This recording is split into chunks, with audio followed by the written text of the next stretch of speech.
আপনার বাচ্চা রেগে গেলে আপনি কি করবেন এবং কেন করবেন জানুন এই ভিডিও থেকে। আপনার বাচ্চা যখন রেগে যাচ্ছে, ট্যান্ট্রামস করছে, বায়না করছে, জেদ দেখাচ্ছে, তখন আপনাকে খুব শান্ত তো থাকতেই হবে।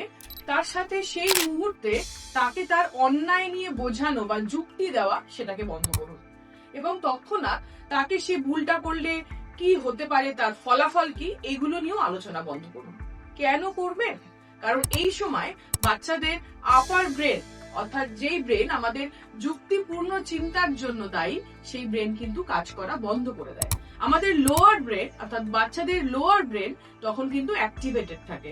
সেজন্য তারা ইম্পালসিভ হয়, জেদ দেখায়, রাগ করে, ওই মুহূর্তেই কোনো একটা জিনিস চায়। সে কারণে খুব দরকার সেই মুহূর্তে ওকে শান্ত করা, জড়িয়ে ধরা এবং ওর ইমোশনকে ইম্পর্টেন্ট ভাবানো, সেটাই কিন্তু উচিত করা। আপনি সেটাই করবেন, কিন্তু বাচ্চা রেগে গেলে তাকে যুক্তি দিয়ে তার ভুলগুলো বোঝানো ওই মুহূর্তে করবেন না।